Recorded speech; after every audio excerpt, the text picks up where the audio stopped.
Hi,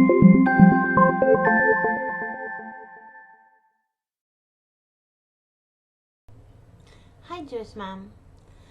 22 years ago, I was a student at a place called the Pardes Institute for Jewish Studies. About a year before that, I had studied at a place called Neve Yerushalayim, which is a seminary for Baal Tshuva in Jerusalem. And so I'd become basically religious, like keeping Shabbat and keeping kosher, etc. But I came back, I didn't really know anything, so I came back a year later. I graduated college and spent some months working. And I came back to learn to study Jewish sources at the Pardes Institute. And it was really, really an incredible experience. Pardes, if you're familiar with it at all, it's men and women studying together. Most of them, I think, pretty soon after their college graduation. And it's people from all across the spectrum of Jewish affiliation, like Reform, Reconstructionist, Orthodox, etc. But studying together, all sharing a real passion and curiosity and love for Jewish learning and Judaism. It was a very, very inspiring experience to be there, and I made some very dear friends.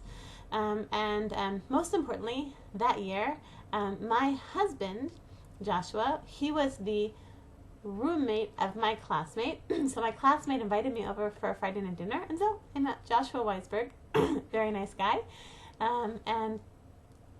So it was a really incredible year. But there was something that happened that year. I acquired for myself a role model, although it was a role model I never met. Okay, let me explain.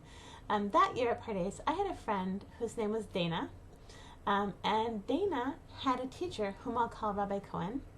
And Rabbi Cohen, every year, he invites his Pardes students over, or he did back then, he would invite his Pardes students over to spend a Shabbat with his family. And, I'm sorry. And so Dana came back from this Shabbat at Rabbi Cohen's house on a complete high. And she said, "Jenny, we had the most amazing Shabbat." She said, "But I will tell you something. You know, Rabbi Cohen is amazing, but his wife, I think she's just as amazing as him. You know how Rabbi Cohen is really smart? Well, I think that Mrs. Cohen is probably just as smart as him. And she's an incredible person. Do you know she was the president of her class at an Ivy League university, and she decided that when she became a mother, that was going to be the central part of her life, that she was going to make motherhood her profession. And she had an entire shelf of books, and she showed it to us, of books about motherhood and parenting and pregnancy. And she said, I read all these books because motherhood is my profession and I want to do it well. So at the time, I guess like many, American college graduates, motherhood and marriage weren't really, even though I had actually recently met my husband to be, marriage and having children really wasn't really on my to-do list for the next few years. It sort of seemed like something way, way distant, on somewhere on the horizon. Like I would eventually get married and have children, but it really wasn't something I was thinking about. And so this talk, and also growing up, like I'd always envisioned myself. It's like that your profession is your profession. My mom's a psychiatrist, that's her profession. She's also a mother. And my grandmother was a professor. She was an English professor. She was an education and English professor. But that was her profession. But she was also a mother. You have your profession, and that's the center of your life, and you also have children, And it was interesting to see, a mother who really didn't have, as far as I know, maybe she worked part-time, I don't really know, but she, for her identity, her central identity was being a mom, and she was going to do that was the central aspect of her identity and her life, was being a mother. I had never really heard about anyone like that. I remember once, I was at Pardes, and Mrs. Cohen stopped by, and I saw her. I remember that she was wearing a headscarf, and I think she was very, very pregnant. And she must have been stopping by to to give something or like visit her husband or something. And I remember looking at her and thinking, so that's the mother, that's the woman who had the entire shelf of books about pregnancy and parenthood and motherhood. Isn't that interesting? It seemed very, very alien. Very, very alien to me. So I was at Pardes, as I said, for 2 years. And first year full-time, second year I was part-time Pardes, part-time at a women's yeshiva called Matan. Amazing, amazing, amazing 2 years. Then, the year after that, Baruch Hashem, I got married to my husband. About a year and a half after that, I became an imam. And I'd always thought like that I was going to follow in my mother's footsteps, my grandmother and my grandmother's and my mother's footsteps, that my main thing was going to be career. And then I would have, I'd have kids, and you love your kids, and kids are very important. But really, my main thing was going to be career. And as soon as this little girl was born 17 years ago, everything changed. Like everything that I've been planning about, having a baby, and and at the time I was getting a master's at Hebrew University. So all of the things that I had, like all of my plans, my career plans, all of a sudden it just didn't interest me at all anymore. I just wanted to be with this baby. I couldn't imagine leaving this baby behind. It wasn't something ideological or philosophical or it was just like that was it. I had this baby. I didn't want to leave her, And I didn't. So for 17 years, up until now, like that's like I've been doing that. As years passed, I became Mrs. Cohen. I became this role model I never met. I became the woman who, I write on the side, and I do this and that on the side, but my central identity, my central calling profession, let's say, is motherhood. Is being a homemaker and being a mom.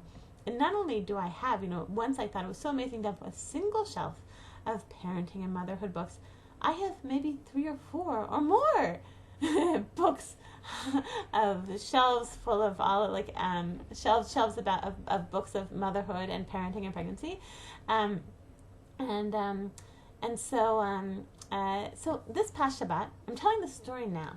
And remembering about this role model I never met right now, because something really interesting happened. For years and years, I've thought that if I ever met Mrs. Cohen, then I would share this whole weird story with her about how she is the role model I never met. And then this past Shabbat, we were hosting a birthright group, and it was a special birthright group called Birthright XL, I think. So it means that it was like these American birthwriters who were paired up with Israeli buddies. And so one of the Israeli buddies introduced himself as something such and such Cohen, and from such and such a place. And my husband figured out, oh, this is the son of Rabbi so and so from the Pardes Institute. And I looked, I was like, oh, it's the son of the role model I never met. So I was a bit embarrassed and a bit hesitant. But at the end of the meal, I approached him and I told him this whole crazy story about how his mother is the role model I never met.